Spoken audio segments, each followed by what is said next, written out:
Tonight we borscht!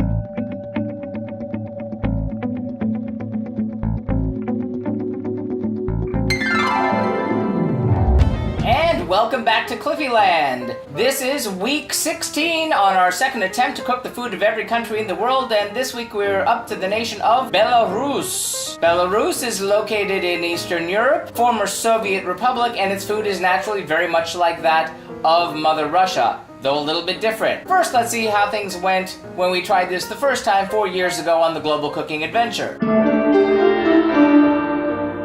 Well, then again, we are just starting out. One of the issues that we had was finding the sorrel, a slightly sour herb, which for these recipes would be best used fresh, though we were only able to find it pickled both times. Luckily, last time we were able to find the Eastern European sour cream named smetana. Fortunately, this time we didn't get quite so lucky and had to substitute regular sour cream. Still, the potato pancakes came out well, the pork stew was delicious, and the borscht was rather interesting. Incidentally, these are the same dishes we're doing this time, and those are Khaladnik, or a Belarusian cold borscht, Machanka, I hope I'm pronouncing that correctly, a pork stew, and we're going to be trying that in the slow cooker, using that for the first time, and Draniki, potato pancakes. So let's take a look at tonight's ingredients. For our Khaladnik, we'll need 10 cups of water, 1 bunch of fresh sorrel. Since we didn't find fresh sorrel, we have substituted pickled sorrel. If you're using fresh sorrel, you'll also need 3 teaspoons of salt, 2 large red beets, 3 tablespoons of white vinegar, 2 large cucumbers peeled, seeded, and shredded, 7 scallions trimmed and chopped, separated into 6 and 1 egg separated, 2 cups of thick kefir, 1 tablespoon of white sugar, 2 tablespoons of chopped fresh dill, and copious amounts of smetana if you can find it, otherwise sour cream. Then, for the machanka, or pork stew, we have 1 pound of stewing pork cut into 1 1/2 inch cubes, 1 medium onion diced, 7 ounces of sour cream, 1/3 of a cup of flour, 5 bay leaves, 1 tablespoon of lard or olive oil, lard is more traditional, a generous pinch of ground pepper, 1 cup of beef stock, 2 cups of water, and salt to taste. And finally, for our draniki, or potato pancakes, we have 5 large potatoes, which will be grated into liquid, 1 egg, 1 medium onion, which will be grated into liquid, a half a teaspoon of black pepper, a teaspoon of salt or more, 7 to 8 tablespoons of sunflower oil, and chopped dill, chopped chives, or chopped parsley for the dressing. Well, that does it. Let's get cooking!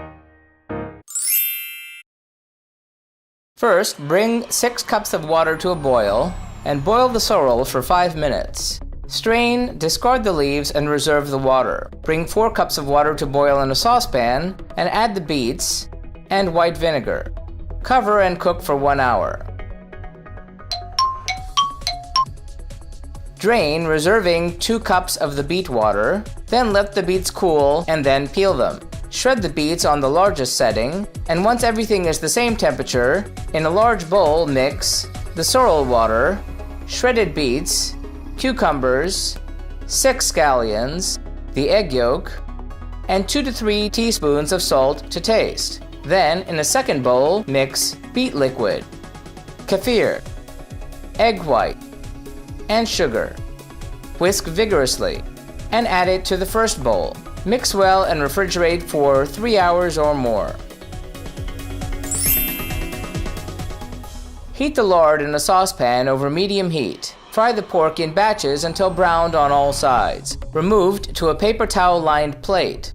Sauté the onion for 3 to 4 minutes until translucent. Add the pork cubes, beef stock, bay leaves, 1 cup of water, and dissolve the flour in 1 cup of water. Add that mixture to the saucepan and simmer for 1 to 2 hours, or in this case, in a slow cooker on high for 3 to 4 hours. Then mix in the sour cream, salt, and pepper, and cook for 30 minutes more. Grate the peeled potatoes into liquid.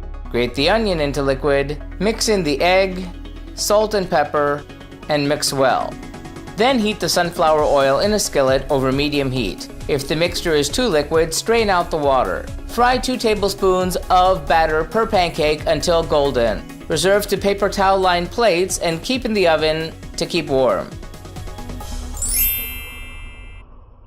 Scoop servings of the borscht into bowls. Spoon in servings of smetana or sour cream. Then scoop servings of the stew onto plates. Plate the potato pancakes.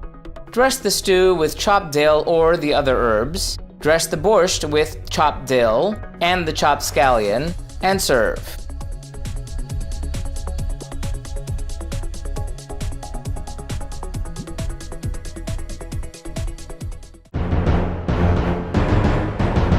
Well, how'd it turn out? Well, first off, let me say that most of the problems tonight were operator error. Let's review. First, the cold borscht. That came out very well. The various dairy products and the beets made for a nice combination. It was bright. It was very hearty. I'm gonna give the Khaladnik 4 out of 5 globes. It was tasty, and the key to that was it being seasoned well. If I had had the smetana, I'm sure it would have tasted even better. Next, the machanka, the pork stew. That one I kind of screwed up. I obviously forgot to include the sour cream where it was supposed to go, and adapting it for the slow cooker is probably something I should have tried beforehand because it was very liquid. That was a fail on my part. So, had I done it properly, I'm sure I would have gotten 4 to 5 globes, but because I screwed it up, I'm giving it only 3. That's my fault. At least next time I approach a slow cooker, I'll know how to make the proper adjustments. And I won't be forgetting an ingredient. The Draniki, or potato pancakes, came out very well. I've done potato pancakes a few times now, and this is probably one of the better times that I have done them. They weren't quite perfect yet, but I'm getting close. So I'm gonna give those 4 out of 5 globes. Next time we get to potato pancakes, I'm guessing they're gonna wind up at 5. So that does it for Belarus. If you'd like to see the streams when they happen live every Tuesday night, feel free to follow us on Periscope or Busker. Like and subscribe to find out when our videos are posted every Wednesday night. And tune in next week when we head to Western Europe to sample the food of Belgium. It's gonna be good. So thanks for watching, and remember, if you have any thoughts, feelings, or helpful suggestions on the food of Belarus or any of our future countries, feel free to let me know in the comments. That does it. Thanks for watching, and